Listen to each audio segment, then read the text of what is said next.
Welcome to Shri మహా channel. అందరికీ నమస్కారం అండి. ఈ వీడియో ఏమిటంటేనండి, చూడండి, మనం చుక్కకూర కొనుక్కుంటాం కదండి, రైతు మార్కెట్లో కొనుక్కుంటాం కదా, ఆ చుక్కకూర అండి ఇది ఆ చుక్కకూర.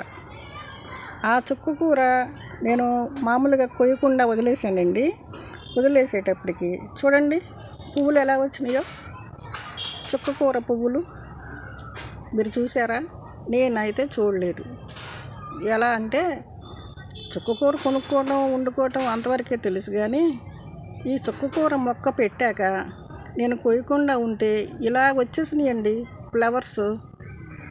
చుక్కకూర ఫ్లవర్స్ ఇవి చూడండి ఎంత అందంగా ఉన్నాయో, చాలా అందంగా ఉన్నాయి. అస్సలు నేను చూడటం ఇదే ఫస్ట్ అండి, ఎప్పుడూ చూడలేదు. చుక్కకూర ఫ్లవర్స్ ఎంత బాగున్నాయో చూసారా? ఇలా కనిపిస్తున్నాయా మీకు? ఇవ్వండి చూడండి, రోజా కలర్లో లైట్గా ఇలా పొడవుగా గుత్తులుగా ఉన్నాయి. ఈ చూడని వాళ్ళ కోసం నేను చెప్తున్నానండి. చాలామందికి తెలిసే ఉంటుంది, కొంతమందికి తెలియదు కదండి, చూస్తారని నేను ఈ వీడియో చేస్తున్నాను.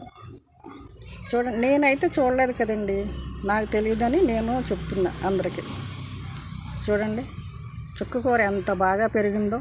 ఈ కరివేపాకు చెట్టులో వేసాను నేను. ఈ చెట్టులో కరివేపాకు ఉందండి.